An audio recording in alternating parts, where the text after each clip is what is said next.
This is one of the worst revival games I think I've ever seen. They're butchering everything. Everything. So 15 years later, they're releasing the next installment in the Skate game, and they've been working on this game for 5 whole years, since 2020. And people are starting to get into the playtest and realizing, what's going on here? What is this? So if I was in the playtest, sorry, don't know what that was.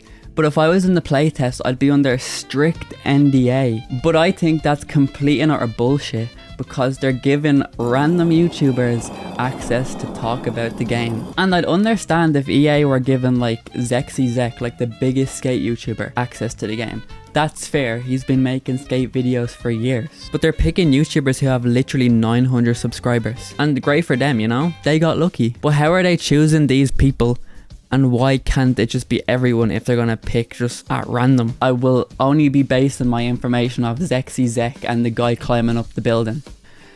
So let's get into why this game's shit. The main criticism with this game is the graphics, and it's completely warranted. People are saying the game looks cartoony, and I get where they're coming from. Some bits look cartoony, and they're definitely going for that cartoony style, but most of the game is just unfinished and looks like Unity assets. The thing that really confuses me is the trailer from years ago shows a really graphically good game. This looks like Skate 4. This is the game I want to play. It looked like a major graphical improvement to Skate 3. The grittiness was still there, but the textures were so much better. Something happened in the last few years where they changed direction, and that direction I think was just a brick wall. People are saying they Fortnite-ified it because it's a free game and they want to make it look like Fortnite to appeal to kids. But I don't think it really looks like Fortnite. What I think it looks like is Need for Speed Heat. All the assets that are on top of the game are like layered in the game, hard to explain, are like Spider-Verse style, like that type of animation. The animations when you complete a challenge and all are all there, and they're all really high quality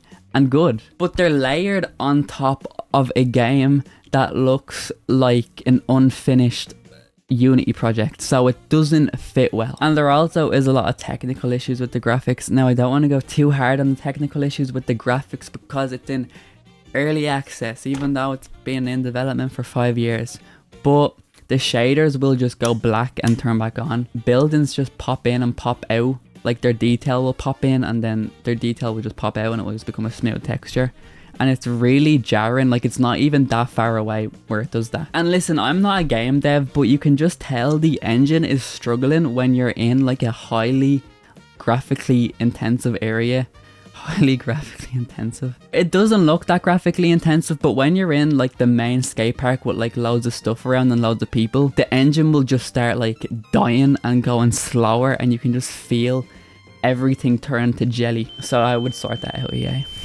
It seems troubling that this game is meant to release next month and it looks like this and plays like that. It's 2025. I'm pretty sure we can make a game that looks better than that in a year.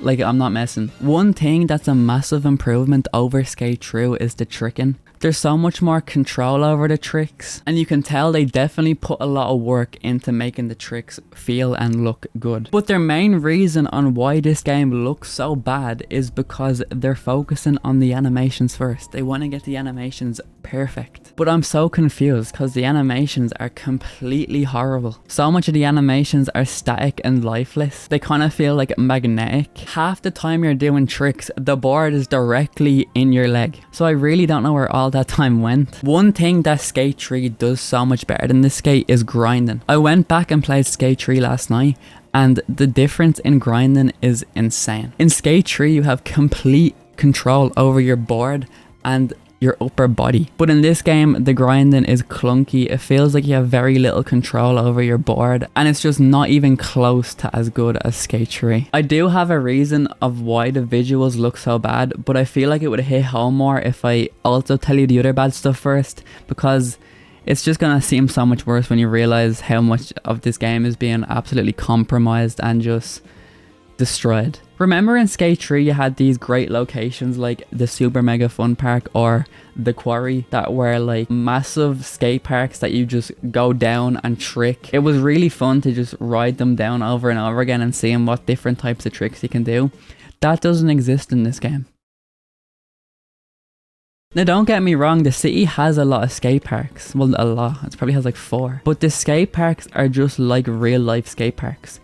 They're not like the super mega fun park where you're doing these crazy tricks, or the quarry where you're literally going down a massive quarry. They're just like skate parks that look like they could be in real life. There's only one location where it even like kind of rivals Skate 3's maps, and it's this building that has a ramp to another building, and then it goes up, and then it goes down, and you can just jump over. So you're just jumping from the same building to the same building, like a little loop. But you can't like really do it because you don't get enough speed to keep doing it over and over again. So you can only kind of do it once, and it's not that fun. By the way, there is some positives coming soon. It's not all negative, it's just mostly negative. There's also so much missed opportunities. Like they have a cathedral converted into a skate park, but it's just a normal skate park. It's just normal. There's nothing like special about it. You can also trick into the cathedral through the cathedral window. Zek did it in his video, but you can't ever land it properly, so there's no point in doing the jump. To just put into perspective how small this map is, listen, I don't have the game. I don't have it. I've never played the game. I'm not looking at the game right now on my desktop. I'm not looking at it. I'm not launching it. And according to Reddit, you can run through the whole map in under 1.5 minutes through the long side. Like, that's not even the short end. I wanted to do like a whole section about the Hall of Meat, but I realized there's not that much to say about it, and I only wanted to do a whole section because I love the Hall of Meat so much. You probably know what the Hall of Meat is, but in previous skate games, when you crashed, you would break bones, and it would show an x-ray of inside your body and the broken bones. It has nothing to do with skateboarding, but it's one of the most fun parts of the game and what makes skate. It's, I don't know, man, I think it rivals the skateboarding, genuinely. I understand the Hall of Meat because it's kind of in slow motion and you're x-raying into the character.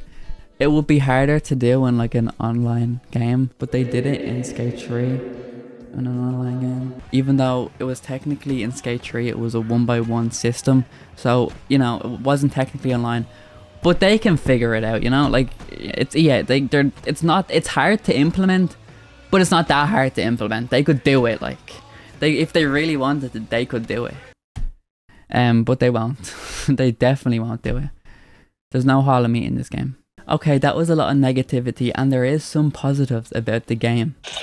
There is some positives about the game. The main positive I have about the game is the parkour. In this game, when you spread eagle, you basically open a Fortnite glider and you can like travel very, very far. You can also do backflips, front flips, side flips, and you can take your skateboard out at any moment while you're in the air. So this feature actually ends up being used for some pretty cool tricks. While that is sick, the amount of points you get doing these type of tricks are way more than any sort of normal trick. So it kind of breaks the game. It doesn't really count as a trick in my opinion, but it is. But nonetheless, it is cool what you can pull off. It's just kind of game breaking.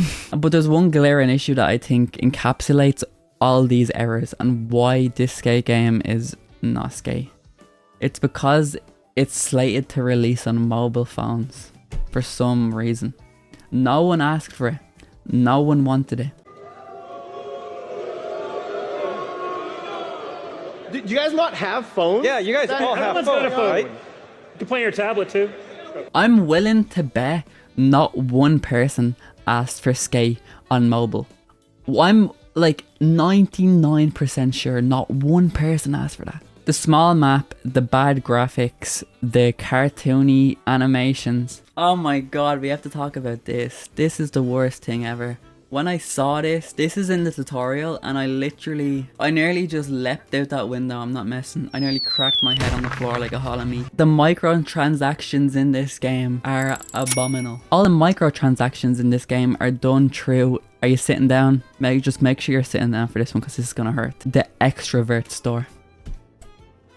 The extrovert store. It's just cringe. It's like they're trying to fit in with current skating and online culture, but they just can't. And just look at how expensive these cosmetics are. So the purple currency is the paid currency. 500 is basically a $5. If you pay like €50, you get like 20% off, so you get more. So technically it's not technically worth €5. So these items are completely and utterly overpriced. Like €27 for a Grim Reaper skin and some extras. Even the skateboard camos are expensive. A skateboard camo is €5. Why? But in the Extrovert store, in the early access, everyone's trying to defend, oh, it's early access. It's not early access enough for them to have a fully fledged like store that won't stop pestering you. If you look on the top left of your screen, it's just all the time, it's just press this button to go to the Extrovert store. It constantly pesters you to go to the Extrovert store, and the Extrovert store is boring. There's two sides of the Extrovert store. One where you spend in-game tokens and one where you spend V-Bucks, or what, I don't even know what's called in this game. But the one where you spend the currency you get in the game are loot boxes, but they're done in the most boring way possible. Every loot box, you can buy 10 of the loot box, and I think you get everything once you buy the 10, and then you move on to the next one. You can buy each loot box 10 times, and you get like the most basic cosmetics that are nothing like the ones in the paid store. And you get like stuff that you can place around the place. I know I'm gonna get a lot of hate on this video because there's a lot of people, and especially I see in the EA Skate, the Skate 4 and Skate EA Reddits, you can't say anything negative about the game ever. Like literally scroll through, it's crazy. You can't say anything negative, you will get downvoted to all hell, and anything positive gets like upvoted so much. So there, something's going on in that Discord. But I do think this could have came across as overly negative, and listen, the game isn't bad. It's like a 5 out of 10 experience. Like it's okay. I could be wrong. This game could release in a month and it could be absolutely amazing. There's a massive update, everything's fixed. I could be wrong and that could happen. But to me, this just seems like the most corporate slop thing that was ever produced by EA. I'm not even joking. It's comically bad to me. It's a mobile game. I don't know how some people can defend this game, because in the great year of 2025, that's not an acceptable game to release. And you know, people are saying, oh, it's early access. It's been 5 years and it's meant to actually release to the public next month, and it has a full shop that's fully working. You can spend money. Shut up.